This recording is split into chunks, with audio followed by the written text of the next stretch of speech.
Whew, we're back. How are you? Welcome. It is the I'm Not So Sure About Medical Marijuana podcast. My name is Rusty Humphries. I am here as your humble host to bring you all the wisdom of this great man, Dr. James McEntire. Not only a doctor, a pediatrician too, right? Yes. And world record holder for drag racing.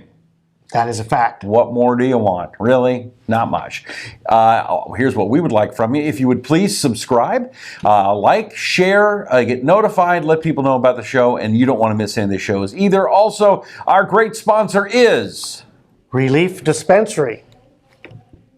By the way, we put a little green light back there too. See how it looks? The ambiance is very nice. It's very nice. Did you put that in there or somebody else do that? Somebody else did. 'Cause I didn't think about it. It's good. It looks nice. I like it. You should do that more often. Okay. Your website, if you want to get a medical marijuana card, is what? Medical marijuana cards are important. You cannot purchase medical marijuana without one.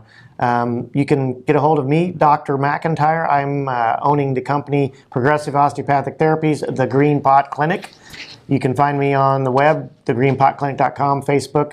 I'm located nearby ReLeaf Dispensary in Grandview, Missouri. Okay, so edibles. Everybody talking about edibles. They're eating them edibles like a candy, having a good time, just eating them and eating them. By the way, are the chocolates out yet? Not yet. Coming close. Those are good. We went to Clover a few months ago, which is the big plant yes, where they make that stuff. Manufacturing and infusion facility. In big. Yeah. Big. And the guy's like, hey, you want to try the chocolates? Like, well, okay, I'm a fat guy. I'll check it out. And it was so good. I was like, can I have a bunch of these bars to take home? It was really good. But they have not started infusing. I thought they were going to a while ago. They haven't gotten to it yet. Correct. Okay.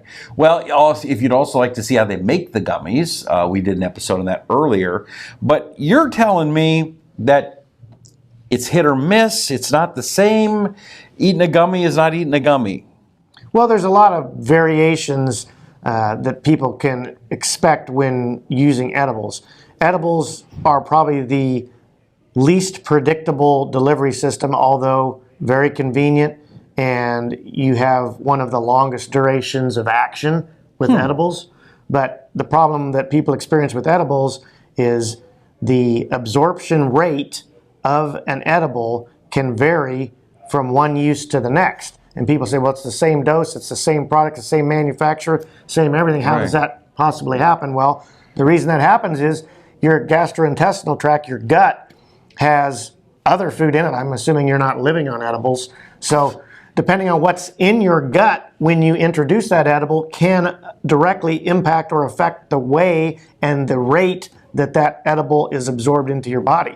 So an edible reacts differently to if you just ate pizza, to if you just ate a steak, a salad, that kind of thing? Yes. So when you're talking about protein, carbohydrate, and fats, they all, in their own way, impact the absorption rate or the delay of absorption of a given edible.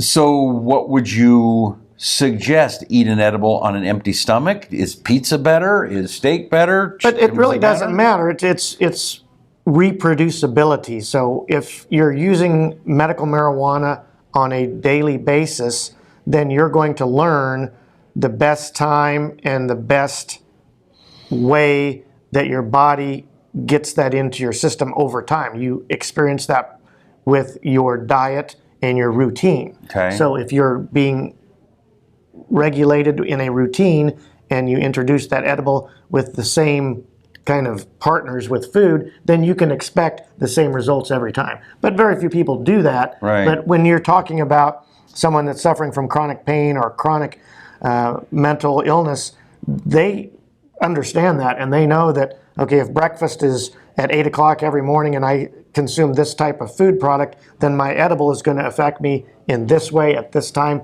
and they can therefore expect the same results. Interesting. How about somebody that is doing it on occasion to help them go to sleep? I know that's a use for it. Sure. Is there a particular food that you'd suggest? No, if you're going to use it for sleep, for the treatment of insomnia, I think the best thing to do is to try to have at least 2 hours between your last meal and when you take your edible, because then your edible is going to be much more rapidly absorbed, probably within 45 to 60 minutes, and then you can get good rest. One of the things that I learned at Clover, I never thought about it, but it makes sense, is one of the things, when people make like edible brownies, and it's not a professional place, one brownie will have 10 times the amount of a different brownie in the same batch because it's not mixed properly. Right, it's not evenly distributing the THC throughout the batter or the mix. Therefore, the brownie, you cannot hardly predict with one slice to the next what you're going to get. It's kind of a little bit dangerous way to.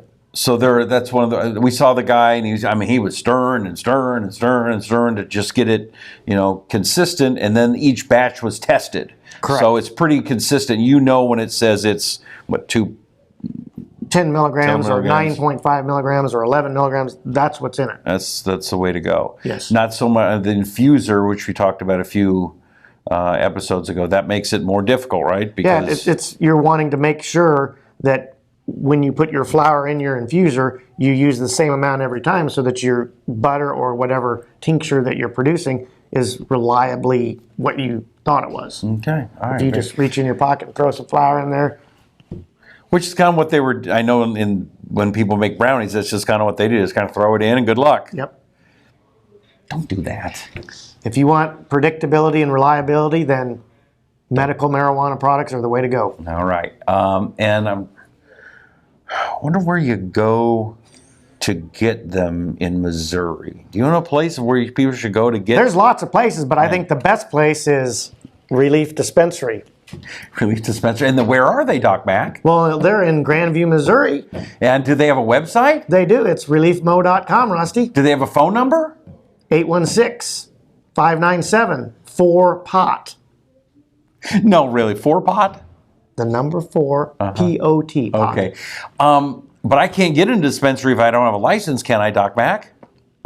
You probably could, but you'd have to go in as a support person for someone that does have. Okay. Let me ask the question differently. Can I go and buy something without a medical marijuana card? Absolutely not. How then do I get a medical marijuana card, Doc Mac? You need to meet with a licensed physician who can perform the certification process.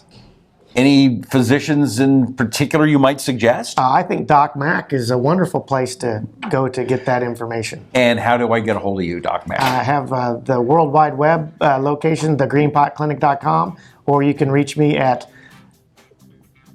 816-237-8583. Okay, somebody's coming. Is it important? We're doing a show. You want to come in? You've got a patient. I gotta go see a patient. You can say hi really quick. Just tell everybody he's got a patient so they don't think I'm just making it up. He's got a patient. He has a patient over at the clinic. He has to come do. I gotta get to work. Yep. All right. Well, then I'll just wrap it up. We'll catch you next time. Subscribe, hit the notification, like it, let your friends know. We appreciate you. That's Doc McEntire. I'm Rusty Humphries, and this is the I'm Not So Sure About Medical Marijuana podcast. See you next time. Catch ya.